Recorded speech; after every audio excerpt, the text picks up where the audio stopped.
El 28 de abril de 1945, mientras la Segunda Guerra Mundial se acercaba a su fin, Mussolini fue capturado por partisanos italianos cuando intentaba huir hacia Suiza. Fue ejecutado por un pelotón de fusilamiento y su cuerpo, junto al de su amante Clara Petacci, fue exhibido públicamente en Milán. La macabra exhibición, donde sus cuerpos fueron colgados cabeza abajo en una estación de servicio, conmocionó al mundo. Después de varias horas de exposición, los cuerpos fueron finalmente retirados y en un principio se mantuvieron en el depósito de cadáveres de Milán. En los días siguientes, los restos de Mussolini y Petacci fueron trasladados a una iglesia en la ciudad de Pavia, donde se almacenaron en una cripta. Finalmente, en 1957, los restos de Mussolini fueron enterrados en una tumba en la ciudad de Predappio, su lugar de nacimiento, donde permanecen hasta hoy.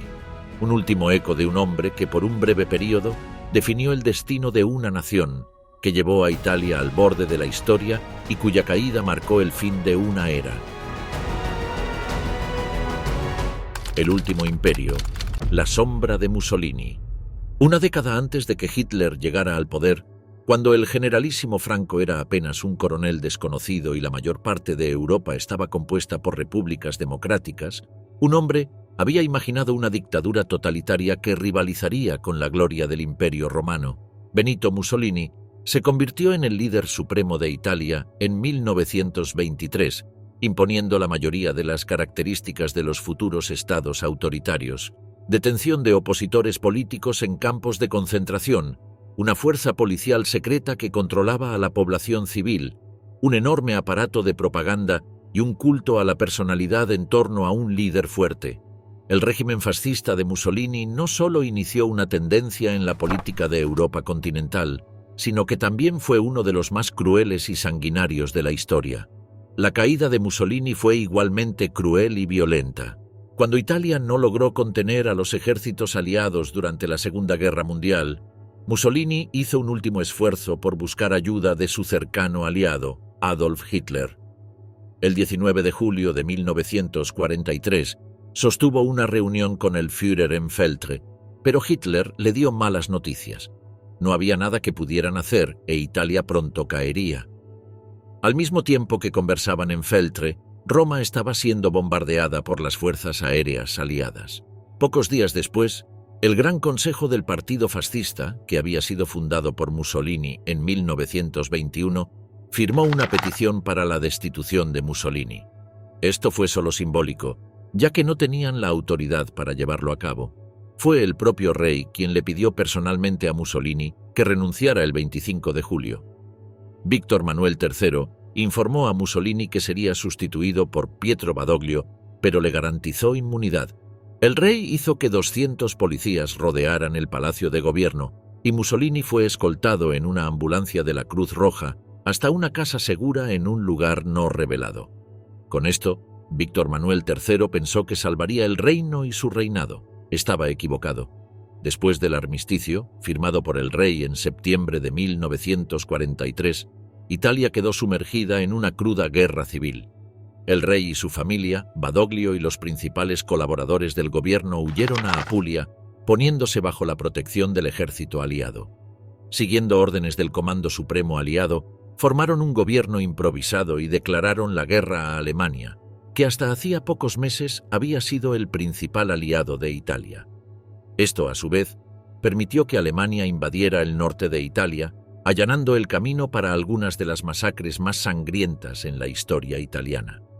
La violenta caída del dictador italiano Benito Mussolini. Después de ser depuesto por el rey, Mussolini fue llevado a la isla de la Maddalena, frente a la costa toscana, y luego al Hotel Campo Imperatore en los Apeninos. Temiendo que pudiera ser entregado a los operativos aliados, intentó cortarse las venas, pero falló en provocarse la muerte. No lo sabía en ese momento, pero Hitler ya había hecho planes para su liberación. El 12 de septiembre, un comando alemán paracaidista irrumpió en el hotel y secuestró a Mussolini, con órdenes de llevarlo a Alemania, donde se encontraría con su amigo Adolf Hitler. La impresionante operación fue tan cuidadosamente planificada que solo tomó 4 minutos y terminó sin derramamiento de sangre. El propio Führer le ofreció a Mussolini formar una nueva república fascista en las regiones italianas ocupadas por Alemania. La Wehrmacht proporcionaría el apoyo militar que le faltaba a Mussolini. Con esto en mente, el 18 de septiembre, un discurso del Duce fue transmitido en las emisoras de radio italianas, anunciando la reconstitución del Partido Fascista, ahora conocido como Partido Fascista Republicano. El 23 de septiembre de 1943, Mussolini regresó a Italia para gobernar su nuevo reino, la República Social Italiana. Sin embargo, este ficticio país estaba aún más lejos de la gloria de Roma que el reino de Italia original de las décadas de 1920 y 1930. La República Social Italiana no era más que un estado títere controlado por Alemania, que nunca logró contener los disturbios civiles mientras intentaba luchar contra los aliados en dos frentes. Solo 6 estados reconocieron la República Social Italiana como un estado soberano. Incluso antiguos aliados importantes como España y Portugal se negaron a establecer relaciones diplomáticas con la RSI, y tampoco lo hizo la Francia de Vichy, el otro estado títere alemán. En 1944, Mussolini sugirió a Hitler que debería centrarse en destruir Gran Bretaña en lugar de la Unión Soviética, pero Hitler no estaba dispuesto a recibir tal consejo de un estratega mediocre. Mussolini quería llevar a cabo una pequeña ofensiva a lo largo de la llamada Línea Gótica, una línea defensiva que cruzaba la península italiana y se extendía a lo largo de los Apeninos. Conociendo muy bien el terreno, sus divisiones alpinas ganaron algunas batallas contra los aliados en diciembre de 1944. Pero el ejército de Mussolini era minúsculo en comparación con el colosal ejército aliado. La situación se volvió desesperada en febrero de 1945, cuando los aliados finalmente empujaron a las fuerzas del Eje al norte de la línea gótica. El apoyo al Duce se desintegró y cada vez más oficiales militares fascistas y alemanes intentaron negociar secretamente una tregua con las fuerzas aliadas, sin consultar ni a Mussolini ni a Hitler. A medida que la derrota alemana se hacía evidente en la primavera de 1945, Mussolini se quedó con pocas opciones. El 18 de abril viajó a Milán, donde mantuvo algunas reuniones, pero no surgió nada de ellas. Luego decidió huir hacia el norte sin un destino específico, disfrazado de soldado de las SS en un convoy alemán bajo el mando del teniente Schallmayer de la Luftwaffe. Su esposa Rachele y sus hijos pequeños se quedaron en Como, aunque llevó consigo a su amante Clara Petacci y a su hermano Marcelo, quien fingía ser el cónsul español y su esposa. Otros líderes fascistas, como Alessandro Pavolini y Nicola Bombacci, también formaban parte del grupo. El convoy fue detectado cerca de la ciudad de Dongo a las 6:30 de la mañana del 27 por un grupo de partisanos comunistas de la Brigada Garibaldi, liderados por Urbano Lazzaro. Después de un intercambio inicial de disparos y al temer que los rebeldes estuvieran esperando refuerzos, Schallmayer aceptó negociar. Los partisanos permitieron que los alemanes continuaran hacia el norte a cambio de la rendición de todos los italianos. Alrededor de las 7 de la tarde, cuando los partisanos revisaban los documentos de los miembros de la columna, uno de ellos, Giuseppe Negri, reconoció a Mussolini y se lo informó a Lazzaro. La misma noche del 27 al 28 de abril, la noticia del arresto de Mussolini llegó a Milán y fue anunciada en la radio por Sandro Pertini, futuro presidente de la República y entonces líder del Comité de Liberación Nacional. Al mismo tiempo, anunció la decisión del comité de que Mussolini debía ser ejecutado como un perro rabioso. En la mañana del 28, Mussolini y Clara Petacci fueron llevados a la casa de un campesino en Dongo y un grupo de partisanos comunistas llegó desde Milán con órdenes de ejecutarlos. Los partisanos llevaron a Mussolini y Petacci en un Fiat 1100 al pueblo de Giulino di Mezzegra, donde fueron ejecutados sin ceremonias a las 4:10 de la tarde. El 29 de abril de 1945, Adolf Hitler fue informado de la muerte de Mussolini.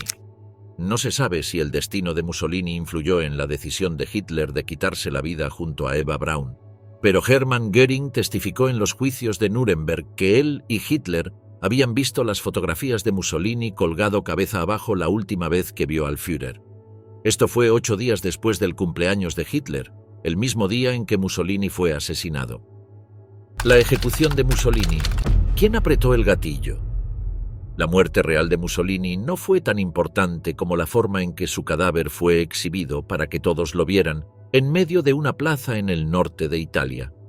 Sin embargo, existe un misterio en torno a los detalles exactos de quién mató a Mussolini y cómo. Muchos detalles de la noche en que Mussolini y Claretta Petacci fueron capturados por partisanos son desconocidos, pero los historiadores han podido reconstruir en gran medida los eventos que llevaron a la ejecución a sangre fría del dictador más infame de Italia. Los dos autos que transportaban a Mussolini y a Claretta partieron desde su punto de encuentro en las afueras de Dongo alrededor de las 2:45 de la madrugada del 28 de abril, rumbo a un pueblo llamado Moltrasio. Cuando llegaron a Moltrasio, se detuvieron cerca del Hotel Imperiale y pudieron ver fuegos artificiales estallando en el cielo sobre el lago Como, a 4 millas al sur, celebrando la llegada de elementos avanzados de las fuerzas aliadas. Como no había un bote disponible para cruzar el lago y los partisanos temían encontrarse con tropas aliadas, decidieron regresar y dirigirse a una granja propiedad de una pareja llamada Giacomo y Lia de Maria. Fueron recibidos por Giacomo de Maria, quien sostenía una lámpara de aceite, los dejó entrar y los llevó a una amplia cocina en el segundo piso, donde Lia encendía una chimenea de leña. A Mussolini y Claretta se les dio una habitación privada y durmieron allí esa noche. Hubo una tormenta esa noche, pero temprano en la mañana los partisanos salieron a buscar un teléfono para poder informar al cuartel general en Milán que habían capturado al primer enemigo del Estado. Walter Audicio, conocido en la resistencia como el coronel Valerio, contestó el teléfono y respondió que él personalmente viajaría a la granja para recoger a los prisioneros. Pidió que nadie los lastimara. El Comité de Liberación Nacional le confió a él y a nadie más la tarea de ejecutar al duce y a su amante Claretta. Según la versión oficial dada por los comunistas, eso fue exactamente lo que ocurrió. Recogió a los prisioneros, los llevó a Giulino di Mezzegra, celebró un juicio y los fusiló después de ser declarados culpables. Sin embargo, hay razones para dudar de que esto fue lo que realmente ocurrió. Han surgido diferentes versiones a lo largo de los años, incluyendo una que dice que Mussolini terminó con su propia vida tomando una cápsula de cianuro, pero esto no tendría sentido. Si hubiera tenido la cápsula con él todo el tiempo, es muy poco probable que esperara tanto para tomarla. Lo que realmente ocurrió cuando Audicio llegó de Milán fue muy diferente de la versión oficial. Al principio, se encontró con la sospecha de los partisanos a cargo de los prisioneros, Pier Luigi Bellini delle Stelle y Aldo Lampredi. No conocían personalmente a Audicio y no estaban totalmente seguros de que no fuera un enviado de los fascistas. Por esta razón al principio dudaron si entregarle o no a los prisioneros. Después de todo, ellos habían sido quienes los capturaron. Bellini delle Stelle le dijo a Audicio que solo entregaría a los prisioneros al comando general en Milán. Audicio respondió que él era el representante del comando general y que tenía órdenes estrictas de fusilar personalmente a los prisioneros. Pero para los partisanos no era prudente matar a prisioneros desarmados a sangre fría y sin una sentencia judicial adecuada. Después de cierta discusión, Audicio aceptó actuar como juez y asumir la responsabilidad del destino de los prisioneros. Se le entregó una hoja de papel con los nombres de los prisioneros, incluyendo al supuesto diplomático español y su familia, y escribió con lápiz junto a cada nombre la palabra muerte. Bellini delle Stelle preguntó si realmente iba a fusilar a una mujer que no era culpable de nada, excepto de ser la pareja romántica de un dictador, pero Audicio estaba completamente seguro de su decisión y afirmó que ella era tan responsable como él. La identidad de Audicio fue un secreto guardado durante mucho tiempo. No se le nombró como el asesino de Mussolini hasta 2 años después del evento. Sin duda, el Partido Comunista, que tenía el secreto, juzgó que era demasiado arriesgado nombrar a alguien durante el periodo inmediato después de la guerra, cuando los asesinatos de venganza estaban ocurriendo en toda Italia.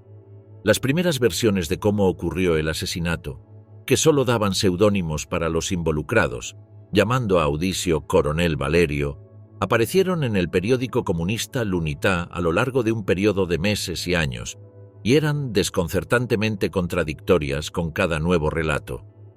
Audicio habló públicamente sobre el asesinato por primera vez en 1947 y su libro sobre el tema se publicó solo en 1975, 2 años después de su muerte, lo cual agravó la confusión porque contradecía en algunos aspectos sus propias declaraciones públicas. El libro de Audicio estaba lleno de mentiras, lo que hizo que los historiadores dudaran de que él estuviera siquiera presente cuando Mussolini y Claretta fueron fusilados. Sin embargo, está claro que él fue el responsable de los disparos, incluso si no apretó el gatillo y ordenó a otra persona que lo hiciera en su lugar. Además, Bellini del Stelle tampoco estaba presente en las ejecuciones. Solo 4 personas presenciaron cómo murieron Mussolini y su amante, Audicio, Lampredi, otro comunista llamado Moretti, y un conductor llamado Geninazza. El conductor llevó al grupo en un camión desde Dongo hasta Bonzanigo en la tarde del 27 de abril. Allí todos descendieron del camión y los prisioneros fueron colocados contra una pared, con los ojos vendados y las manos atadas. Las pistolas de Audicio y Lampredi se atascaron, y Audicio usó la pistola de Moretti para matar al Duce y a su amante. Más tarde, Moretti afirmaría que fue él quien apretó el gatillo, pero es poco probable que desobedeciera una orden directa del coronel Audicio. La exhibición del cadáver de Mussolini. La muerte solo fue el comienzo. Los cuerpos fueron llevados a Milán en un camión en la tarde del 28 de abril. En el camino, no se permitió que nadie se acercara a los cuerpos, hasta que llegaron el 29 a la Piazza Loreto en esa ciudad. La extensa Piazza Loreto, a aproximadamente 1 milla al noreste del centro de Milán, es una de sus plazas más grandes.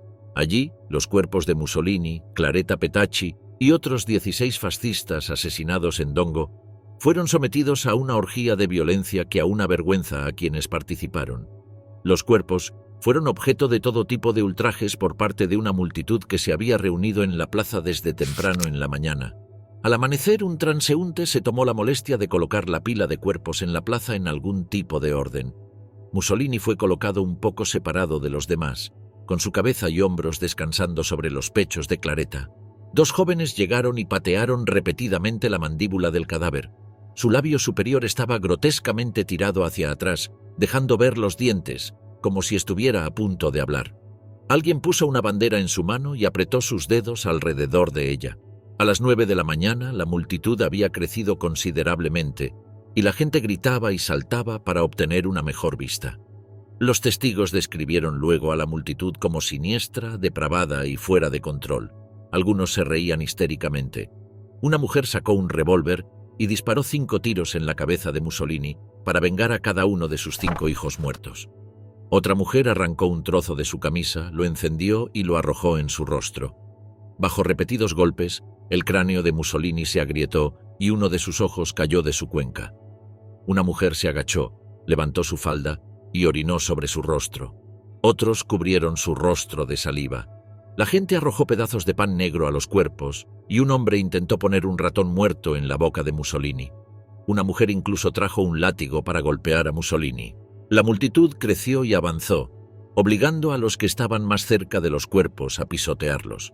Los partisanos que custodiaban los cuerpos decidieron que la situación se estaba descontrolando. Dispararon al aire y luego los bomberos rociaron agua sobre la multitud, pero eso tuvo poco efecto.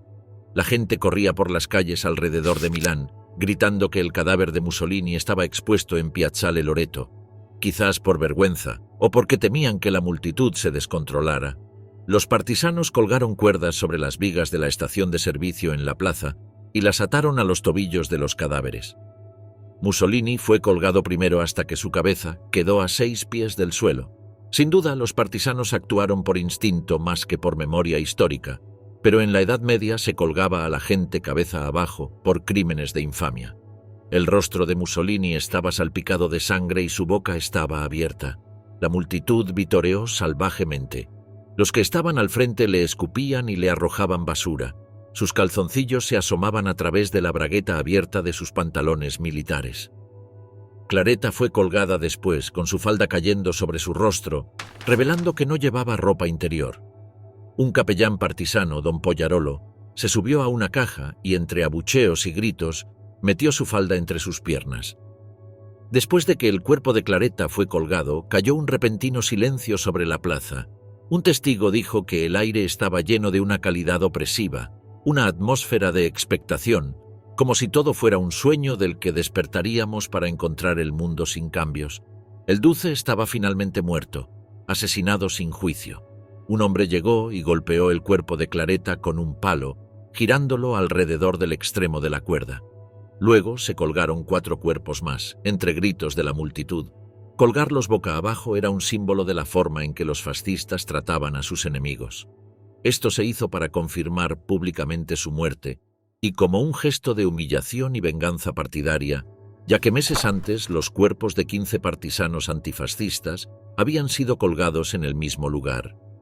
El cadáver de Mussolini estaba tan desfigurado por los golpes que su rostro, una vez impreso en la mayoría de los libros de texto y banderas, era casi irreconocible. Petacci sufrió un destino ligeramente menos horrible. No contenta con desfigurar horriblemente los cadáveres, la multitud enfurecida quería ejercer violencia sobre personas vivas. Al mediodía, un camión llegó con otro prisionero fascista, Achille Staras, uno de los antiguos y corruptos colaboradores de Mussolini desde los primeros días del fascismo. Altamente impopular dentro del partido, sirvió 8 años como secretario del partido fascista antes de que Mussolini lo despidiera en octubre de 1939 y lo nombrara jefe de personal de las milicias. Menos de 2 años después, lo despidió de ese puesto. Ahora retirado, Staras había salido a trotar esa mañana, como era su costumbre, y fue reconocido y arrestado por los partisanos. Lo llevaron a una escuela primaria para un juicio por un tribunal revolucionario del pueblo y fue rápidamente condenado a muerte. Los partisanos lo llevaron a Piazzale Loreto con su ropa de correr. Un pelotón de fusilamiento improvisado de 3 o 4 hombres armados con ametralladoras lo esperaba. Staras fue puesto debajo de los cuerpos colgantes y se mantuvo en posición de firmes, dando el saludo romano al Duce. Gritó al pelotón de fusilamiento: «Háganlo rápido en lugar de golpear e insultar a un hombre que está a punto de ser fusilado». Sus últimas palabras fueron: «Viva il Duce». Los cuerpos colgaron en ese lugar durante horas, hasta que los líderes del comité local decidieron que era momento de bajarlos. En un momento, la cuerda que sostenía a Mussolini fue cortada y su cuerpo cayó al suelo, provocando que materia cerebral saliera de su cráneo, haciéndolo casi irreconocible. Los partisanos colocaron los cuerpos en cajas de madera con paja dentro y se los llevándolos a la morgue. La grotesca exhibición y abuso de los cuerpos perturbó a muchos amigos del Comité de Liberación. No eran personas sádicas, sino luchadores por la libertad que no deseaban más que ver a su amada Italia libre de nuevo. Habían llevado los cadáveres a Piazzale Loreto para que la gente entendiera que se había hecho justicia y que eran libres otra vez.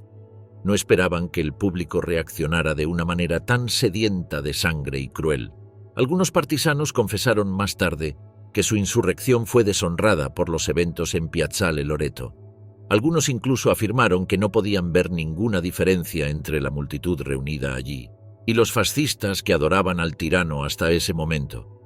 Winston Churchill se enteró de la noticia mientras ofrecía una cena en su casa de retiro en el campo.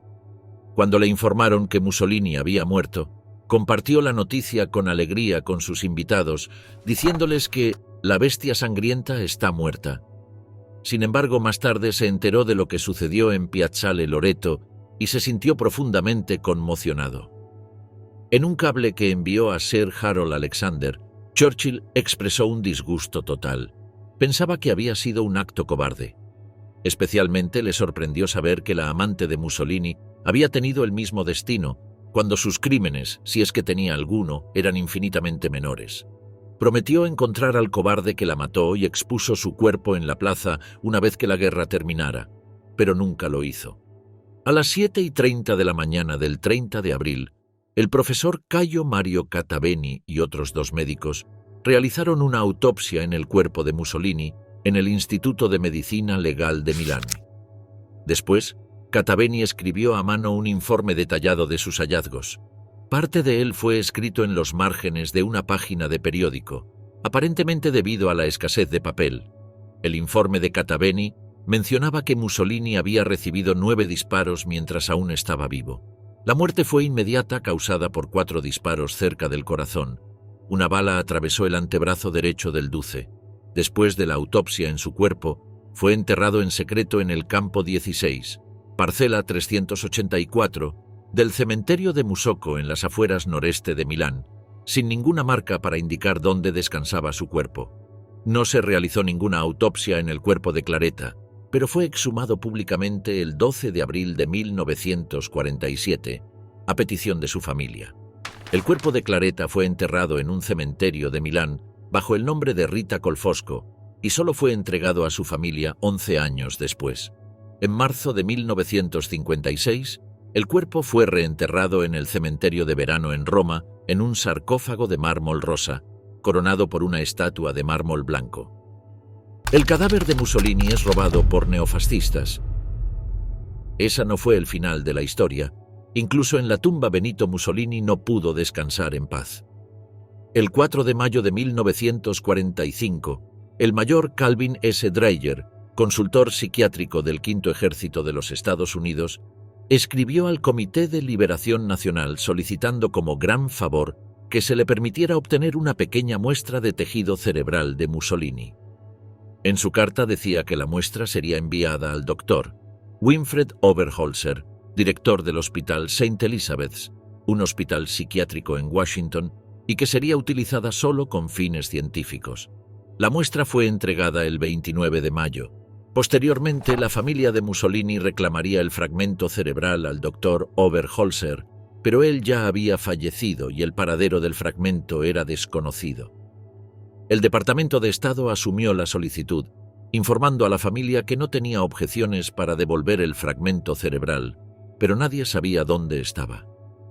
Poco después se localizó en el Instituto de Patología de las Fuerzas Armadas en el Centro Médico del Ejército Walter Reed en Bethesda, Maryland, y fue enviado por valija diplomática a la Embajada de Estados Unidos en Roma el 21 de marzo de 1966. Un empleado del consulado americano en Florencia lo llevó a Predapio en un sobre de color naranja amarillento. El sobre estaba marcado como Mussolini, fragmentos de cerebro. Rachele lo abrió y vio que contenía piezas de vidrio usadas para examinar muestras microscópicas. Presumiblemente las células cerebrales estaban en ellas, pero solo parecían manchas en el vidrio. Poco después del final de la guerra, el 22 de abril de 1946, un joven fascista llamado Domenico Lecchisi y 2 amigos que habían descubierto el lugar de entierro secreto de Mussolini se colaron en el cementerio a altas horas de la noche y en las primeras horas del 23 de abril desenterraron el cuerpo y lo llevaron a un escondite cerca de la frontera suiza. Desde ese momento y hasta varios meses después, su paradero fue desconocido.